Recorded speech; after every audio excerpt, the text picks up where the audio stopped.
Hello student and parents, कैसे हो आप सभी। उम्मीद करता हूँ सारे बढ़िया होंगे, मस्त होंगे, जबरदस्त होंगे और घर पे बैठे होंगे। आज बारिश का मौसम है। हम लोग आए हुए थे भारत आयुर्वेदिक कॉलेज मुजफ्फरनगर। कॉलेज काफी पुराना है, 2009 के एस्टेब्लिश्ड है। इसको मैं बोलूंगा अंडररेटेड कॉलेज है। लोग हालांकि उतना जानते नहीं है। इस कॉलेज के बारे में बात करेंगे और यहाँ पे अच्छा खासा पेशेंट फ्लो है, तो आप बिल्कुल भी क्वेश्चन मार्क क्लिनिकल एक्सपोजर को लेकर नहीं ले सकते हैं। और इसी के साथ साथ आज जो रिव्यू है वो हमारे साथ में फरमान है, उसको कंप्लीट करेंगे। एट द एंड मैं फरमान भाई से पूछूंगा कि भाई कैसा रहा कैंपस टूर। तो चलो स्टार्ट करते हैं, जानते हैं कि कैसा है क्लिनिकल एक्सपोजर। बच्चा यूपी का है, उत्तराखंड का है, या बिहार का है, या मुंबई का है। और यहाँ पर बहुत डाइवर्सिफाई बच्चे मिल जाते हैं बहुत सारे स्टेट से। और मैं बोलूंगा इसकी कट ऑफ इस बार कम से कम 300 नंबर जाने वाली है। तो भाई इसका 300 से ऊपर है तो इस कॉलेज को ग्रैब कर लो, बहुत बढ़िया है। और इनकी एक मैन्युफैक्चरिंग मेडिसिन वाली कंपनी भी है, तो उस पर ये लोग सारी मेडिसिन वगैरह अपनी बनाते हैं, मेडिसिन यूनिट भी है। हाँ जी। तो आज भाई हमारे साथ में डॉक्टर फरमान है, वैसे हमारे ये फरमान भाई हैं। तो आज का जो रिव्यू है, जो बच्चों से एक इंटरेक्शन वाला पार्ट है, या आप क्लिनिकल एक्सपोजर का देखो, या भाई बच्चों से हम लोग अक्सर रिव्यू करते हैं कि कॉलेज कैसा है। तो आज का जो रिव्यू है भारत आयुर्वेदिक मेडिकल कॉलेज का, वो पूरा रिव्यू डॉक्टर फरमान ने किया हुआ है। तो आपको कॉलेज, ये भारत आयुर्वेदिक मेडिकल कॉलेज कैसा लगा? देखो निखिल भाई, मैंने बहुत सारे बच्चों से इंटरेक्ट किया, टीचर्स से किया, हॉस्पिटल हाँ। देखा। मैं कुछ पॉइंट बहुत स्पष्ट रूप से कहना चाहता हूँ।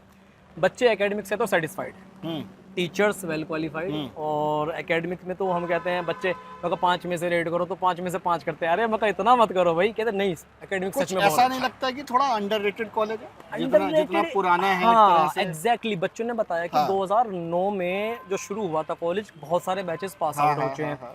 बहुत सारे एलुमनाई जो हैं वो पीजी वगैरह करके अच्छी अच्छी पोस्ट पे काम कर रहे हैं। थोड़ा सा अंडररेटेड है इस चीज़ में। आप कितना एकेडमिक रेटिंग देना चाहेंगे भाई अगर मुझसे, देखो मैं इसी फील्ड से हूँ, आप भी जानते हो। हाँ। मैंने टीचर से भी बात किया, सब कुछ किया। 5 में से जो मुझे लगता है 4.8 ऐसा है। बच्चा अपने कॉलेज से थोड़ा सा वो रखता है कि प्राइवेट कॉलेज के लेवल। हाँ, प्राइवेट कॉलेज के टीचर्स अच्छे हैं। कोऑपरेटिव में, हाँ। कोऑपरेटिव में हमने ऑफ कैमरा भी बात किया बच्चों से। ये तो ऑन कैमरा वाला तो अलग ही रहा है सारा सिस्टम। ऑफ कैमरा भी बच्चों से लिया, टीचर्स से सेटिस्फाइड है। और मेन कोई भी बच्चा, मतलब मैं सभी बच्चों से कहूँगा भी, अगर आप कॉलेज में आ रहे हो ना, 4.5 साल का आपका ड्यूरेशन है, 1 साल का इंटर्नशिप है, आप उसके बाद नहीं रहोगे यहाँ पे। आप ये देखो एकेडमिक्स किसका अच्छा है, कॉलेज की लेगेसी 2009 से चल रहा है, इतने सारे बैचेस निकल गए, आपको रेफरेंस ही इतने मिल जाएंगे कि जॉब लेने में आसानी होगी। ये बहुत बढ़िया चीज़ है। कहीं ना कहीं अलुमनाई बैकअप बड़ा मैटर करता है, बहुत जरूरी है। अच्छा, क्लिनिकल कितना रेटिंग देना चाहोगे? क्लिनिकल जिस हिसाब से मैंने देखा, यहाँ इम्प्रूवमेंट की जरूरत है। इम्प्रूवमेंट कुछ हो सकते हैं, वो तो मैं कहीं पे भी जाता हूँ सभी जगह बता देता हूँ कि यहाँ पे आपको क्या लगता है कि और एरिया ऑफ इम्प्रूवमेंट है? एरिया ऑफ इम्प्रूवमेंट देखो, अभी यहाँ पर एक जीएनएम या नर्सिंग का कुछ एक कोर्स चल रहा है, और एलोपैथी भी है। हाँ, एलोपैथ नर्सिंग। अगर यहाँ पर ये कोर्स कुछ और भी ले आए, आयुर्वेद के साथ साथ में आयुर्वेद नर्सिंग ले आए, या क्लिनिकल्स के लेंगे तो बीएससी नर्सिंग ले आए, तो वो जो एक ओवरऑल पेशेंट फ्लो है, अभी मान लो 50 से लेके 100 तक पेशेंट फ्लो आ रहा है, वही पेशेंट फ्लो डबल हो जाएगा। या कुछ जैसे टीपीए पैनल वगैरह होते हैं, फ्री में इलाज मिल रहा है उनको, वो इम्प्रूवमेंट हो जाए तो बहुत बढ़िया हो जाए। अच्छा, यहाँ से कनेक्टिविटी की अगर हम बात करें, 2 घंटा इधर जाओगे देहरादून, 2 घंटा इधर जाओगे दिल्ली। तो आज आप जाने वाले हैं देहरादून? मेरा पूरा प्लान है भाई, लेकिन मौसम बारिश हो रही है, लैंडस्लाइड का खतरा रहता है पूरा, तो देहरादून जाने का प्लान था, लेकिन मौसम लगता है तो साथ आप नहीं ऐसा देगा। करिए, ये अम्ब्रेला लीजिए और आप जाइए रिव्यू करके आइए। बिल्कुल, आज तो मैं जाने वाला हूं। हम बिल्कुल बहुत सारी चीजें कर चुके हैं, बहुत सारी चीजें और भी करेंगे रियल लाइफ में। आप बताओ कैसा लगता है आपको हॉस्टल? हॉस्टल बहुत अच्छा है यहाँ का, बहुत सेफ्टी वगैरह भी है, खाना वगैरह भी सब बहुत अच्छा है। खाने का बताओ जरा, क्योंकि मेजरली मतलब मोस्टली हम जहाँ पे भी जाते हैं ना, तो ये रहता है कि सर खाने का इम्प्रूवमेंट चाहिए। तो खाना पसंद आता है? जी, खाना सही होता है यहाँ का, बहुत अच्छा है। ठीक है जी। बन के तो नहीं बोल रहे इस बात बन के नहीं बोल रहे, दाल चेक कर लूंगा मैं जाके अभी कि दाल में पानी है या दाल के दाने भी है। हमारे यहाँ की दाल उन्हें माइक दाल होती है, अच्छी चीज आती है। 2 सब्जियां एक टाइम में आती हैं, चावल भी आते हैं, रोटी आती है, उसके साथ रायता वगैरह आता है। एकेडमिक्स कैसा है? एकेडमिक्स भी काफी अच्छा है। 5 में से अगर रेट करोगे एकेडमिक्स को कितना करोगे? 4.2। 4.2 सही है। टीचर सारे बहुत से कॉलेज ऐसे रहते हैं कि एक ही बिल्डिंग में हॉस्पिटल भी है, उसी में हॉस्टल भी, ऐसा तो सीन नहीं नहीं ऐसा नहीं है, सारे ब्लॉक अलग अलग हैं, बॉयज के अलग है, गर्ल्स के अलग है, हॉस्टल वगैरह भी है सारे कुछ। और कॉलेज कनेक्टिविटी वाइज लोकेशन कैसी है? लोकेशन अच्छी है, रोड भी है, बिल्कुल बिल्कुल आने जाने bypass में कोई पे है, दिक्कत बस नहीं वगैरह होती, सब बाहर से सब ऑटो बिल्कुल वगैरह। रोड पे ही मिलता तो यहाँ पे बताओ पेशेंट फ्लो वगैरह ठीक है, पेशेंट फ्लो तो बहुत अच्छा है और बहुत कुछ सीखने को भी मिल रहा है इंटर्नशिप सिखाते में। हैं चीजें। हाँ, बहुत चीज़ें। कोऑपरेटिव हैं जो डॉक्टर्स हैं यहाँ पे जितने भी बैठते हैं वो मतलब कोऑपरेट करते हैं, सिखाते हाँ हैं। हाँ बिल्कुल सेटिस्फाई करता है अपने पेशेंट को भी हाँ, और इसमें इंटर्न को भी अच्छा सीखने को मिल रहा है। कोई बच्चा सर्जरी में जाना चाहता है, आते हैं सर्जरी के पेशेंट हाँ वगैरह? सर्जरी के भी आते हैं, जैसे पाइल्स का, फिस्टुला का, असिस्ट किया है आपने? इसमें हाँ मैंने कई बार कराया किया है, बहुत बढ़िया। बहुत सारे स्टूडेंट्स को ये लगता है कि भैया आयुर्वेद में स्कोप नहीं है, तो भारत आयुर्वेदिक कॉलेज का एक सेकेंड यूनिट है जिसमें भारत हेल्थ केयर के नाम से अपने प्रोडक्ट सेल कर रहे हैं सर आप लोग, इंडिया के अंदर भी, डोमेस्टिक में भी और इंडिया के बाहर भी। तो ये जो आपकी आयुर्वेदिक फार्मेसी है इसमें कितने तरह के प्रोडक्ट्स हैं और सबसे ज़्यादा कौन सा सेल होता है? देखिए, जो सबसे ज़्यादा सेल होता है मेरे हाथ में जी। ये यूट्राइन टॉनिक है, बेसिकली फीमेल के लिए आता है। जो मेंसेस के दौरान एब्नॉर्मल मेंसेस होता है या पेन होता है तो उस दौरान ये फीमेल के लिए, ये मेरा इस टाइम ब्रांड है जी। और ये सब इसकी बहुत डिमांड आती है। मैं सोचता हूँ कि 50% जो कोई प्रोडक्ट जाता है तो 50% ये हेक्सामेंसोगुड है मेरा प्रोडक्ट, ये हेक्सामेंसोगुड के नाम से आता है। ठीक है सर जी, ये जो आपका प्रोडक्ट है जो हेक्सा के नाम से जो चल रहा है मार्केट में, ये मतलब जैसे लोगों को लगता है भाई पतंजलि एक बड़ा ब्रांड है, जी जी। तो काइंड ऑफ फार्मेसी में आपका एक हेक्सा एक ब्रांड है, तो जो अगर थोड़ा सा कॉस्टिंग की बात करें तो थोड़ा सा मार्केट से सस्ता रहता है? बिल्कुल सस्ता रहता है।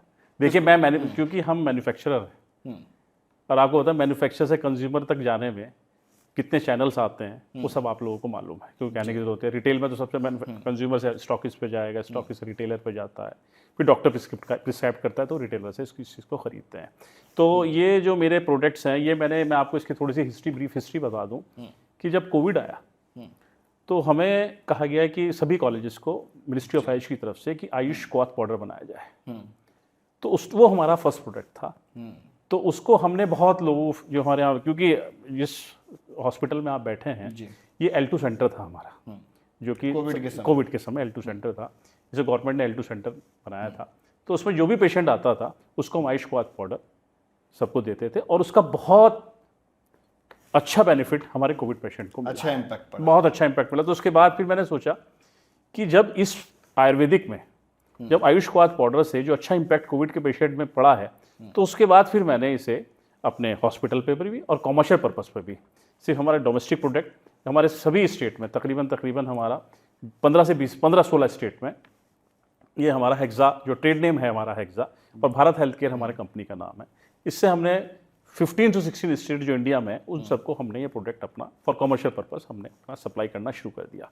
अभी रिसेंटली हम ये चाह रहे हैं, क्योंकि हमें जितना भी हमारा एक्सपोर्ट के लिए जो आपको पता है कि इसमें डॉक्यूमेंट की फॉर्मेलिटीज़ बहुत होती हैं, तो मैं समझता हूँ कि मैं लाइसेंस तो बहुत पहले हो गया था, इम्पोर्ट IC बोलते हैं, इम्पोर्ट एक्सपोर्ट लाइसेंस बोलते हैं, उसके पास मुझे अपाडा का सर्टिफिकेट भी हो गया, फार्म एक्सेल मेरा बहुत जल्दी मुझे मिलने वाला है। और इसके अलावा मेरा जो AD कोड होता है जिससे कि आप पोर्ट डिसाइड करते हैं, पोर्ट मैंने दिल्ली रखा है जिससे कि आपका वाया फ्लाइट आपका प्रोडक्ट सब कंट्रीज में जा सकता है। तो हमारा इसमें अभी टारगेट है, हम 3 कंट्रीज़ को टारगेट लेके चल रहे हैं, UAE और आपका ये अफ्रीका और एक मलेशिया, इन 3 कंट्री को हम टारगेट लेके चल रहे हैं। और श्रीलंका में बात चल रही है, हमारी टीम पूरी लगातार कंटिन्यूसली मॉनिटरिंग कर रही है कि कहाँ प्रोडक्ट, कौन सा प्रोडक्ट कहाँ पे जाता है और कहाँ पे इसका अच्छी डिमांड होती है। तो डिमांड जहाँ होगी वहीं आप सप्लाई करेंगे। ठीक बात। टोटल कितने प्रोडक्ट्स आपने अभी तक बना डाले? ये हमारे तकरीबन 50 प्रोडक्ट हमारे पेटेंट हैं जो भारत हेल्थ केयर के नाम से हमने से पेटेंट करा रखा है। ये स्टूडेंट बनाते हैं,